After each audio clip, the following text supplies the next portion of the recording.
thanks very much for being here, and it's our pleasure to be able to explain in more detail the often confusing structures around the WCAG compliance. But first, let me start to explain the concept around WCAG and how this has come about. So WCAG is a series of guidelines that have been put together by the World Wide Web Consortium, or W3C as most of us would have known it. Those guidelines have been put in place, and the Australian federal government are now complying with those requirements. The state governments aren't as forthcoming and aren't required to take on those requirements. However, the slide that you can see now shows the areas in which they wish to comply on. What we're going to talk about today, though, is within the federal departments, the requirements that are needed to be met that the federal departments now have to comply with. So what I'll do is I'll hand over to Paul to go through and explain that in a bit more detail. Okay. Hello and welcome, as Adam said. So what I'd like to do is just start off with outlining the three different levels of requirements. And the first one being single level A. You have your second level, which is double level A. And then the third level of requirement is triple level A. So with each level of requirement, there are various things that you need to do in order to make your web content, so your video and your audio files, compliant. So I think if I start off with the first requirement being single level A, we have listed there a table. I apologise, it looks a little small there. But you can see for single level A that in order to make your video content, so video with audio, you need to provide captions for that video content. The other thing you need to do is you actually need to provide what we call a media alternative text, transcript, or audio description. And we will be covering this in a little bit more depth later, what these actual products are. But just to give you an overview for later on, when I'm talking about them, you'll have an understanding of where they fit within the requirements. And so that covers off video content. So any audio content, so let's say you have a podcast, for example, and it's listed, it's on your site, you then actually have to provide a transcript as well. So the next requirement is double level A. And again, with double level A, you require captions for any video content that you have online. So that covers your YouTube channels as well. You also require, again, a transcript for an audio file. But the difference with your double level A and your single level A is that you require audio description. And you no longer have the option to have a media alternative transcript or a text alternative transcript. So it must be audio description. And so with single and double level A, all federal government departments are required to meet single and double level A. And on the previous slide, as we mentioned, there are most of the state departments have said that they will meet compliance of single and double level A. And so what you might be able to see as well is on that table there's a deadline as well. So we're now moving into the deadline for double level A and meeting compliance for double level A. Now triple level A compliance goes a little bit further than the first two, obviously, and what you are required to do for triple level A is to provide sign language interpretation for any video content, and that would sit sort of picture in picture, if that makes sense. So an interpreter overlaid over the top of the video content, and they would be interpreting what is being said. And then there is also the requirement for extended audio description. And I might just cover extended audio description now, because we won't really touch on that later. But extended audio description is where you may have say a 4-minute video, and you put it together so that it's nice and professional, and there's not too many pauses in the content. And so what we'll do as part of extended audio description is actually add pauses to that video so that we can have a voiceover that that will give a detailed description of what is actually occurring.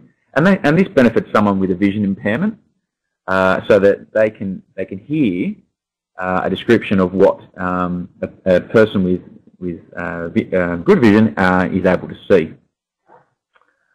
And I think that just about wraps up the requirements there. So thanks for that, Paul. So let's just talk a little bit more about the deadlines. So the deadline for single level A was actually December just gone in 2012. That has been covered loosely, and in many instances, a lot of federal agencies haven't been able to comply within that deadline requirement, and that has since rolled over. Obviously, now we're into 2013. So there are a number of agencies that currently aren't compliant. So if you're not compliant, don't be too scared at this moment. What they are indicating from research that we've done and from feedback in the industry is that you should be, at this stage, at least looking to have a plan in place. And the idea of what we're going through today gives you a clearer picture and understanding of the sorts of elements within your current web content that you need to start looking into. If you have a video file that's sitting on your website that has audio, then these are the sorts of things that you need to start thinking about. Of course, we've missed that initial deadline, so you are in a situation now where you really should be proactive around that. And the plan that you would have in place, we are told, is currently sufficient should there be any sort of auditing going on or if the question was asked. What we've done at AI Media, we've put together a plan, in essence, which is a plan around becoming WCAG compliant, and we call it being WCAG ready. And as Paul has indicated, it's not just about the single level A, and what a lot of organisations have started to do is just bypass single level A and go straight to double level A, because it is coming into the framework of the new deadline in December 2014. If you have a lot of video and or audio content on your website, there could be a lot of work that needs to be done. There may not be much at all. So depending on your own circumstance, now's the time to start looking into providing or putting in place a plan of attack similar to a fire evacuation plan. Because there is a deadline set to this, you need to start being proactive and potentially get someone within your organisation to champion the idea around getting your content accessible. So what we might do now is we'll move forward into some more content, but before we do that, I'll send it back to Sarah to just do another poll before we move in. Great. So we're just going to launch another poll, and this is a simple yes or no. Do you know the difference between opened and closed captioning? So just yes or no, and we'll be able to see those responses come through. Adam and Paul, do you generally see an answer for this, either one way or the other, swaying usually? It's sometimes someone knows exactly what it is if they've had experience with video content before. Yep. If not, and if they're a YouTube watcher, oftentimes they don't really understand the difference between the two. So. Right. So we see 73% of people actually don't know the difference. Okay. And we'll just go on to another poll before we go into the next slide. So here's a bit of a quiz for you all, a little bit of trivia. How many people in Australia have a hearing loss? So multiple choice. 1 in 4, 1 in 6, 1 in 20, 1 in 100, or 1 in 1,000.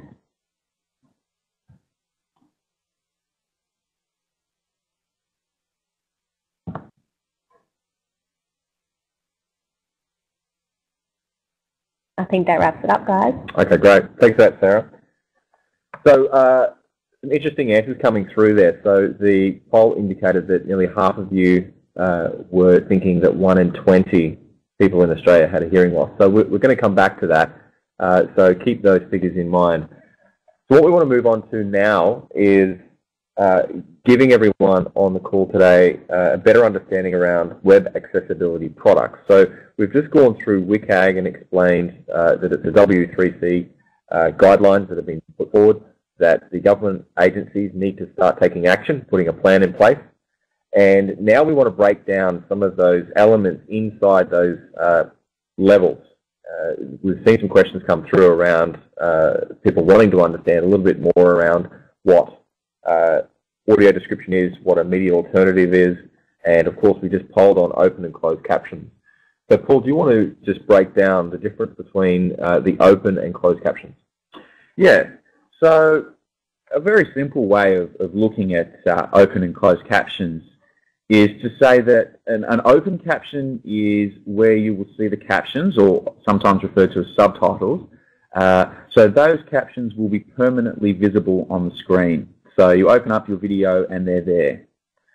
Now, a closed caption will be where those captions are not permanently on. So you have the ability to turn them on or off. And a lot of the time that's actually determined by the media player that you're viewing the video on. And there'll be a little button down the bottom which might have CC, for example, and you can click on that button and turn the captions on. So that is the difference between your open and your closed captions. What I might do, because I've got some more information coming on the products that we have, but I just wanted to, suppose, give a bit of an indication first of what they are. But then I've got some another slide with a bit of a do you know type scenario with some more information for you, and then I might come back to the transcripts, the media alternative transcript, what audio description is, and then we'll move on to AI Live. Okay, so we just ran that poll, and it was interesting that it was about 50% of you were in around the 1 in 20 people having hearing loss in Australia, and you can see there on the slide it's actually 1 in 6. And that's surprising to a lot of people, and even more surprising is it's actually increasing. So the expectation there is by 2050, 1 in 4 people here in Australia would have a hearing loss. So this really highlights the reasoning behind some of the changes, especially from a government perspective, in making content accessible. Of course, we're just talking about people with a hearing loss in this particular example, and making content accessible is not for and solely for people with a hearing loss. It also includes people that may have a vision impairment or any other impairment that is preventing them from getting access to the content that's sitting on the internet. So having a look at these figures, you also see there that we are a country here that is more proactive with the internet than we ever were. 90% of Australians are using the internet. And an interesting statistic there showing that in 2011, 98% of websites failed to meet the guidelines. So like I said earlier, if you're hearing some of the information we're going through today and you're thinking, wow, we haven't really taken any necessary steps to make sure our content is accessible, you're in a bucket with a lot of other people, and there is some basic steps which we will go through today around how we can start to take some actions and put a plan in place to make all of this and your content accessible. So we might then move on now to some more detailed content around captioning and the understanding around all of those different elements. But we might just quickly throw back to Sarah to do another poll.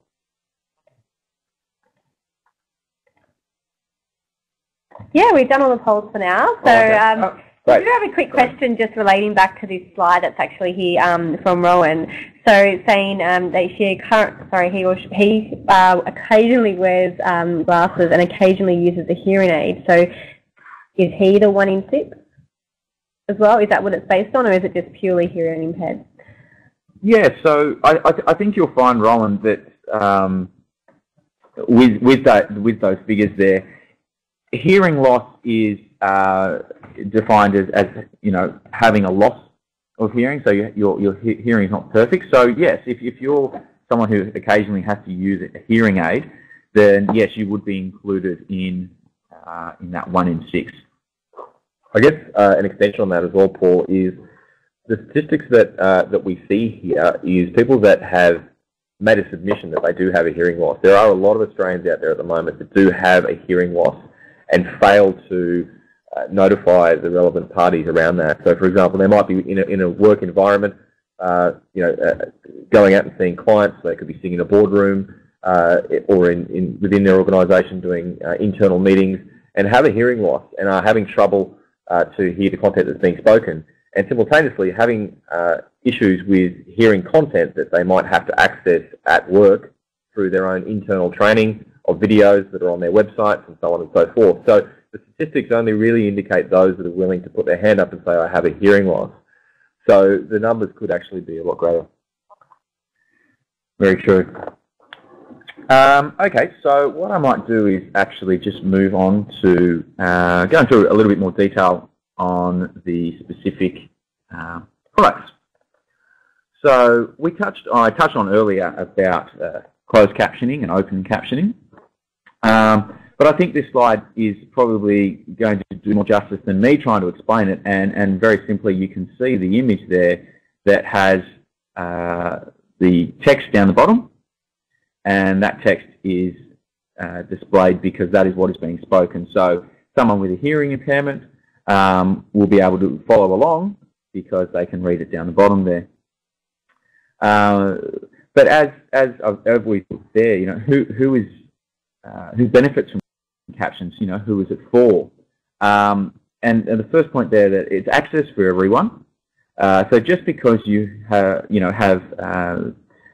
you are hearing and you don't have a hearing loss doesn't mean that you can't benefit from captions, because a lot of people actually benefit from the captions who take on information in different ways.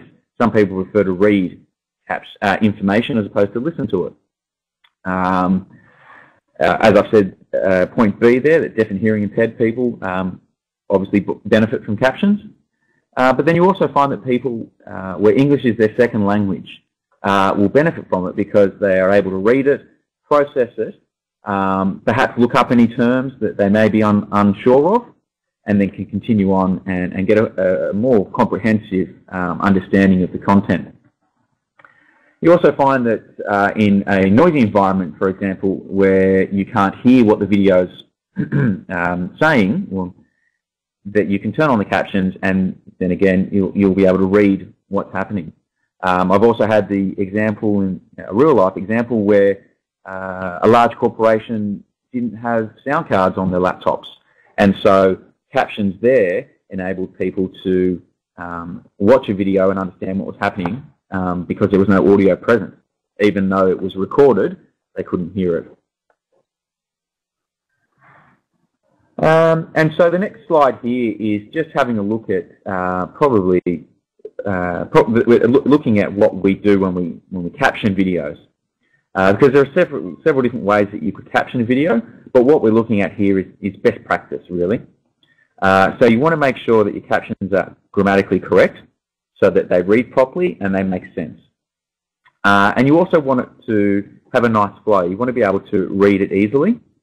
And so that comes down to things like you can see on the images there, that the text or the captions say, my, what dangerous games we used to play in the ruined city. If you were to have unnatural breaks like there is present on the right-hand side, where you say, my, what dangerous games we used to play in the, then there's a pause, you've got to wait a second for the next caption to come up and says, ruins of the city. Doesn't have that easy flow to it. It's not allowing the person who's relying on those captions to follow your content and understand what you're trying to say. So that's just a little thing there on best practice when captioning. So Paul, I might just go in. I've seen a couple of questions come through around who is required to comply. So at this moment, it is government departments and agencies that are required to comply. However, these sorts of things tend to be something that we all should take responsibility for. If the government agencies and organisations are taking the first stance to make sure that their sites and content is accessible and that it complies with these guidelines, it's only a matter of time until it will be a standard requirement across all websites moving forward. So what this really means is if you have a website right now and you have video and audio content on it, to be someone who is compliant and is fully accessible and working as the head of sales for AI Media, certainly looking at it from a business perspective, if your content is more accessible to more people, you provide more opportunity to get access to business. So it only makes sense to make your content more accessible. And if, as we've just established, 1 in 6 people can't get access to your content, regardless if you're a government or federal organisation, you might be a standard commercial business that's doing some other product or service out there in the market, again, being accessible to an extra 15% of people would, I'm sure, provide more opportunities for your business. So certainly something that we all should be looking into, not just government organisations. Okay, so I'll just cover off transcripts very quickly. And it's something that we're probably all familiar with, but a transcript is a record of every word that is spoken on an audio recording. And this has benefits to people with hearing impairment, but it can also be, there are many other benefits of transcripts. For example, a person who may take on information visually, may like to read through that to just make sure they comprehend everything that was said. So transcripts leads us now into the media alternative transcript or a text alternative. And again, this is probably of greater benefit to someone with a vision impairment. And that's because a media alternative is a transcript that contains information, sorry, let me say it again, contains visual information that a person with a vision impairment wouldn't be able to see. So, for example, you might be reading through a transcript and it has all the spoken word, and then it will say narrator, and it will there give a description. So it might, give some detail of the meeting environment, for example, that's being displayed on the video. So the person with a vision impairment who can't see the video can paint a picture in their mind and gain a greater understanding of the meaning that you're trying to portray with your visual cues.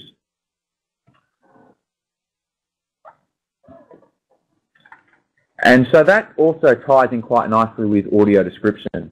So audio description is along the lines of a media alternative, and instead of it being a transcript though, it's actually an audio file that plays or is synced to your video content. And so, for example, you'll have a video playing, and where there are natural pauses in the video content, you will add a description and say, man walks to lectern, so that the person with a vision impairment is able to understand that somebody's going up to the lectern to present. And so, as I've said, that benefits people who are blind or have a vision impairment. And as I said, it also falls within the natural pauses within the video content, as opposed to extended audio description, which I touched on earlier, which is where you actually pause a video and add description where it is required. Okay. And so moving on to the next slide. Okay, so thanks for that, Paul. So just to cover off, so we've just gone through, and obviously we've established now that by having your content accessible, you're reaching out and getting access to more people. 1 in 6 people that were previously missing your content now have the ability to get access to your content. An interesting notation here is around increased SEO. So this possibly is more relevant to those of you on the call that may not fall within a government agency, and for the people that were asking questions around whether they need to comply, increased SEO. We are all, as businesses, obviously wanting to get more access through search engines, and by having some of these suggestions that we've had here embedded into some of your content, whether it's audio or video, by having text that's relevant to what's being produced out of the video or the audio content, it will increase the SEO, which is, for those of you that don't know the term there, search engine optimization. So it will allow your website to be more optimized for search engines. So if people are looking for what it is that you're doing or your products or services, and you've got content on your website that is reflecting that, it could be something in relation to a description around your product, it could be something that's related to potential customer acquisition. The content now that has the text associated with it, so that it has now become accessible, that will sit within your website when the search engines are looking through to find a relevant website. They first note that you've got video content, that's a tick. They then realize that there is some text or there is some other description around what it is that you're trying to deliver out of your video content or audio content, and it matches it as well, and this gives you another tick. And then, of course, that content is consistent with the flow of your website and who you are and what you're trying to achieve. So all of these elements together are the sorts of things that search engines look for when they look to deliver the best result when we search into a Google or one of these types of search engines to get an answer to a question or to find a product or service. So that's certainly a benefit that I guess is indirectly a result of making sure your content is accessible. With literacy benefits, English as a second language, what we're saying there is that people, as Paul mentioned, that have English as a second language, and here in Australia it's certainly something that is increasing. We are becoming more of a multicultural organisation country. So the benefits there stand that people that have a situation where English is their second language, that they can get access to your content. Workplace computers without sound cards. Paul mentioned that just before. So sometimes you'll get in larger organisations, they might block out the sound in your laptops or in your computers to prevent you from sitting and watching YouTube all day or listening to music. So by, again, it being captioned, then it allows people that don't have sound cards, and oftentimes the big expense for an organisation that forgot it or didn't do it or didn't think it was feasible at the time, to go back through and put a sound card into 500 or 1,000 laptop computers. Again, by it being captioned, it gives access. And as Paul mentioned, for noisy environments, again, in many offices now, there's an open plan forum, so you've got people that are on the phone, you've got people maybe presenting certain elements to clients, and then general chit-chat. So oftentimes it's difficult to hear things that you're trying to get from a website. So these all become added benefits to this accessibility, as well as, of course, reaching a higher standard across your organisation and certainly being perceived in the market as someone who is willing to be more accessible and taking on that obligation.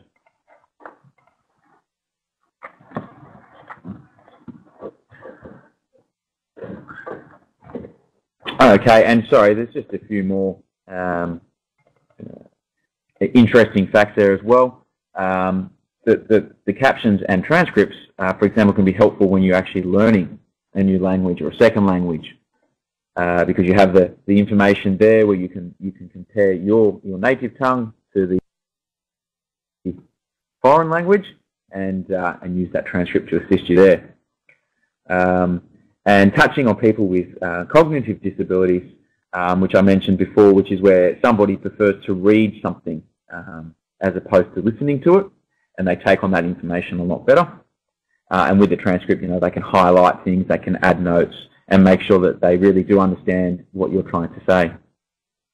And also, if you need to do any reporting, transcripts are a great way, even from meetings. If you have the transcript there, you can generate reports appropriate and fast way to do so. So now, guys, we'd just like to talk to you a little bit more about, again, a further topic that lends to the accessibility components, and it's around live captioning. This webinar today has been live captioned. For those of you that were early enough on the call, there was a link that sent through earlier that you would have been able to get the live captions from this webinar. Two things have happened from that is by having this live caption, we will have the ability to get transcripts that can come from it being live captioned, because the text that is being put down from the spoken word, so every time I'm speaking or Paul's speaking or Sarah's speaking, the text is coming through in this live caption format, and it enables the opportunity for the transcripts. So you can see the benefits that can pertain from that. At AI Media, we initially started out as in the broadcast sector, and our signature product now is this product called AI Live.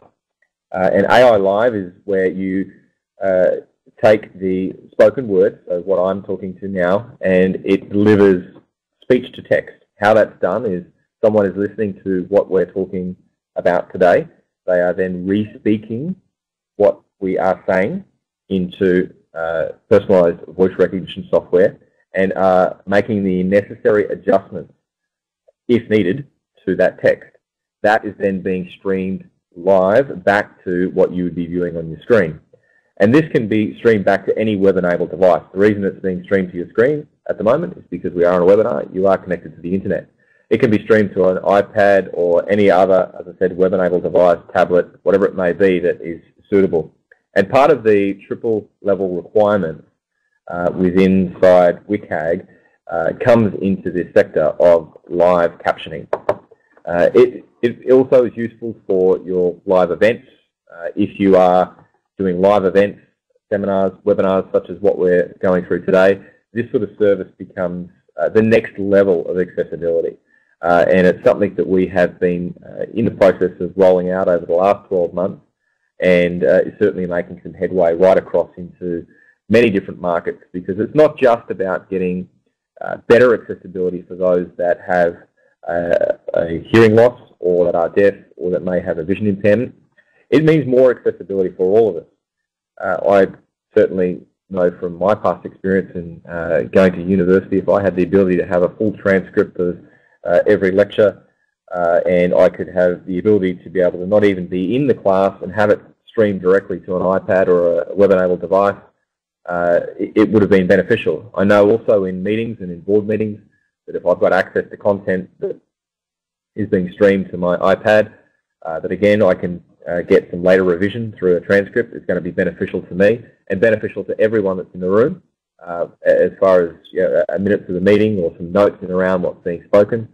And this is really that next level that I was talking to you about of accessibility. These standard requirements that WCAG are asking for are certain elements that most of us should really have done anyhow. And if we think about our responsibility of 1 in 6 people not being able to get access to our content, we really need to pull our socks up and make sure that we are compliant. And at AI Media, it's certainly a focus of ours to ensure and assist any organisation that is wanting to get the content accessible. Redback has done a fantastic job along the conferencing market, and we're working very closely with Redback to make sure that webinars and any other content that you guys need access to, and when you're using their service, you can utilise a service such as an AI Live type product to get those webinars live captioned, as we have today, and again make it more accessible. And that's something that you could be marketing out to potential people that might be sitting on those webinars and are looking for that sort of content.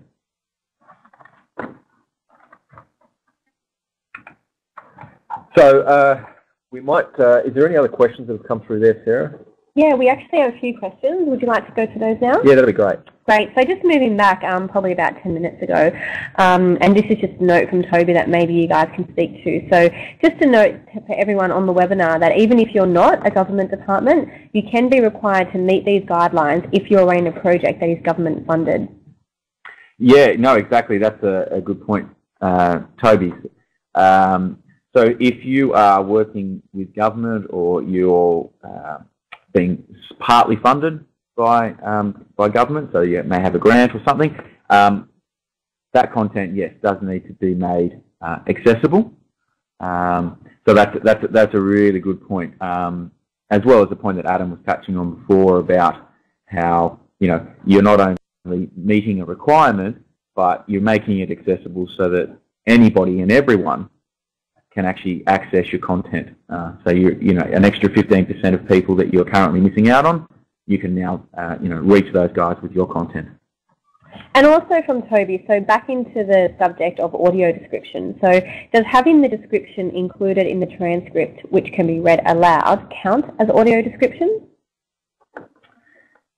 Sorry. Sorry. Again. So yeah, it was a while ago, probably about 10 minutes ago. So does having the description included in the transcript meaning it can be read aloud, does that count as audio description? Right. Sorry, I'm with you. I hope I'm with you.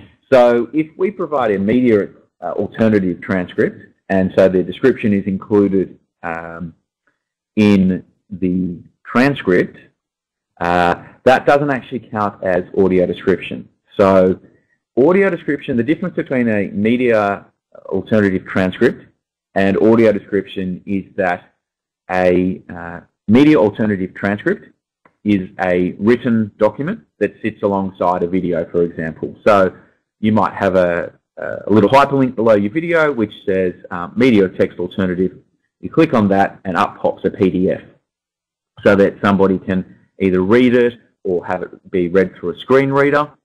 And that is what a media alternative transcript is. Whereas audio description is actually an extra audio file that you will record, and then you place that alongside the video. So you marry those two, the video and that new audio description file. And when you hit play on the media player, on YouTube, for example, it will come out and you will hear the original audio. So me, for example, talking and telling you about WCAG, and then when there's a natural pause with what I'm saying, you might hear a description that lets you know that I'm sitting at a desk and talking to everyone. And so it's an audio file basically that runs along the video, and that's audio description, as opposed to a transcript which has the description written into the text. I hope that makes sense. And a question from Celeste. So I think this is more a how does it work question, referring back as well about 10 minutes ago. So are these embedded into the main file, or are they additional files to manage? I'm assuming that's relating to the caption. Yeah, so I'm going to take it as being, are the captions embedded, or are they additional files? So that's a good question there, Celeste. So the caption files are actually a separate file that we will create. But then what we'll do is you can then upload that file to, for example, YouTube. And that file, the separate file, has time codes in it. So that when you upload it to YouTube, YouTube will recognize all those time codes that we've put in there, and it will play it in sync with the video, so that what I'm saying appears as captions when it should. So yes, it is a separate file, but when you upload it to your media player, it's just a matter of turning those captions on or off. Your clients or the people who are viewing that content don't have to do anything different. It's just a simple file that you upload, and then it plays nicely for your clients. Great. And from Rowan, so does WCAG cover the text content of a website, or is that envisioned sometime in the future? Yeah, so there are some further requirements around text, and it's important for websites. Now, we aren't a web development company, so these sorts of questions are best probably for a web development company, and the W3C website does give a bit more detail around text on websites. So in essence, if you think of it in the structure of your website, you have to think about it being able to be put through a screen reader. So when someone has a vision impairment, they're using software that goes through and reads content that's on the website. So if your content is disjointed and all over the place and isn't in a nice flowing format, then for someone who is vision impaired, it's almost impossible to get a clear understanding of what your website is trying to achieve, and gets an unclear picture of the content that's on your website. So those are the sort of requirements from a text perspective that the W3C looks into, making sure that it is able to be put through a screen reader, and they're the sort of things that you need to think about. A web designer or a web developer would certainly be able to make sure that the formatting of the site is correct and that all of those things and text requirements have been met. Great. And what about translating into a different language? How does that all work? Yeah, well, there's a number of ways we could answer that question. So there's translation into from a transcript perspective. So as a transcript that is translated into multiple languages. That's something that that we do at AI Media. Translation of video or captioning into different languages is a whole different scenario, and I'll let Paul answer that one. Yeah, thanks, Adam. That's a bit of a curly one, but yeah, look, it is possible to create captions in multiple languages, and it would be based off of generating a transcript in a foreign language first, and it is something that we can do, and so it would be a just requires a little bit more work, but it's definitely doable, I suppose, is the short answer. Yeah, and look, that's not part of the compliance requirements to be accessible in multiple languages. So certainly that would be an individual choice. At this stage, it's not part of those requirements that we discussed in those all of those three levels.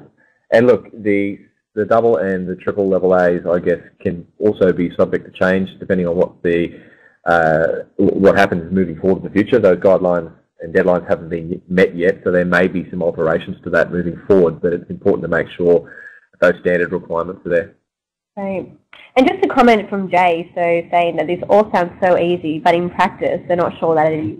So how easy is this to do, guys? Yeah, look, it's easy, just not simple, I guess is the way to answer it. It's easy in the sense that the method for you to take the next step would be to, first of all, look at your website and look at the video content and audio content that's sitting on it at the moment.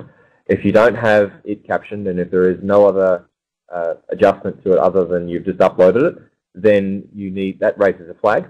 So first thing I would be doing is looking at the number of videos that you have, the length and duration of those videos, and that's when you can then hand over that the baton from that point forward to someone like AI Media, where we'll take that video content and make the necessary changes to the content to make sure it's compliant. It's then a matter of just uploading it back into your website. Now, I've made it sound easy, and the difficult part about it is that you need to make sure that someone is on top of that, and it's going through locating the video content, and then it's also about ongoing management, because you may be an organisation that is regularly adding new video content to your website and updating that content on a regular basis. So this really means moving forward that every time you're uploading a video, it needs to be made sure that it's meeting these standards and requirements. So that's why I'm saying and suggesting that you should have someone within an organisation that champions this all the way through, and for them it would then be a simple process. And certainly, as a starting point, it's about getting that plan in place. And that first stage of the plan is now to designate someone that would champion it, and then that champion would then go through and assess the content on their website.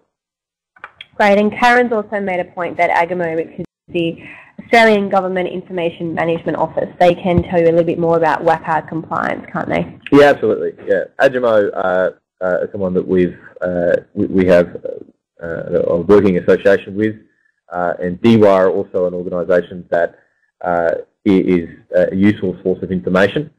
And look, if you are wanting to know more other than what we've gone through today, if you Google WCAG and go through that, there is a plethora of information that you can get access to online. But as it was indicated a little bit earlier, it can get a little confusing and overwhelming. The reality is the best thing to do is to just get someone to champion the idea, get in touch with someone such as us at AI Media, and let us make all the necessary suggestions and adjustments for you and make it a lot easier for you to be able to get through to that next stage. At least what we can do is we can start to make sure that you have a plan in place, and then we start progressively moving forward to make sure that we meet those requirements. And my suggestion is, and it seems to be a general consensus out there now, is to skip past single level A and just go straight to double level A, because it's going to be something you're going to have to do anyhow. Mm. And Steve's also asked, so whether you guys or do you know anyone else, are there any services available where someone can go and visit an organisation, whether it be government or not, on site, review the compliance with their specific material and then make suggestions? Yeah, well, look, it's certainly something that our team do in around web accessibility. They can, once they've got obviously your URL and your website, we can go through and have a look at the content that's on there and make some suggestions, certainly around the audio and video content. With respect to the text and some of the other W3C compliance, that's certainly not something that we do individually at AI Media. However, we do have some affiliates that do look after that side of it. Mm. And Celeste has also made a good point or asked a good question. She's currently developing video resources. Would you say that most video developers are on top of this, or does she need to consult a third party as well as a video developer? Yeah, look, generally we work with a lot of video and audio organisations. A lot of them end up passing some of that work through to us. So some of them have taken those necessary steps. It's I guess, it sort of comes down to the software that you would need to purchase in order to do it yourself, and then going through finding appropriate staff and training them up. And so I think you'll find that a lot of people like to stick with what they know best, and they like to do, for example, creating videos and doing the production of the videos, and then allow someone like AI Media to generate the caption files and the media alternative or audio description. And let you guys concentrate on doing what you do best. So would you suggest just asking your video developer whether they're up to speed on this? Just ask them the question. Yeah, ask the question. Definitely ask them if they are. Is it something they do, or do they recommend looking elsewhere? Yeah, and I guess it's whether they have a clear understanding of the requirements in those individual levels and making sure that you are going to meet the requirements for single or double level straight off the bat. Because again, as I said, with a moving business, there's moving content, so it's important to make sure that not all the previous content, but the forthcoming content will also be accessible every time you upload a video. Hence why if you've got a structured plan in place, every time you go through the process of uploading a video, you would do a checklist to make sure that it met the standards. And just a final one from Rowan. So do you, are you able to provide the URL of a government website that is 100% compliant? Is there such thing? There are probably a couple out there. We haven't come across too many just yet. We are working with a number of different agencies and departments that are in the process of becoming compliant. As I said, it is a little bit of a moving target at the moment because some of these organisations have had an enormous amount of content uploaded to their site, so it is a laborious task for a lot of them. So no, I can't actually give you a direct URL right now, but and I don't want to say a URL if they aren't, because some of the ones that should be compliant probably aren't. There we go. So I think that wraps up all the questions. If you do have any questions afterwards, please feel free to email us and we can forward them on to those Paul and Adam and go from there. So before I hand it over to them both to wrap up, I personally, on behalf of Redback, would like to thank you all for joining and thank both Paul and Adam from AI Media for enlightening us today and providing us with some very valuable information. We hope to see you at future webinars, and I'll just pass on to them both to wrap up and close for today's session. So thanks again for coming, and I hope this has given a little bit of insight. It was not designed to confuse you, but to assist you in making some simple steps towards getting your content more accessible. There is a website that you can go to, which is an extension over and above what we've been talking about today, which is WCAG Ready, which is WCAG Ready, READY.com.au. That's a little site that we've put together just that provides a little bit of extra content around becoming WCAG ready. You can go to that, get some more information. If you wanted to put your details in there, we can then get in contact with you to help you get your content accessible. But look, thanks Sarah, it's been a fantastic opportunity to I guess get some great questions and get an understanding where people's heads are at. We understand it does sometimes get a little overwhelming trying to get all of your content accessible and knowing exactly what you are required to do and the deadlines, etc. But we're here to help, so don't stress out that your website or your department is not currently compliant. It's certainly about now just taking the necessary steps to get yourself there.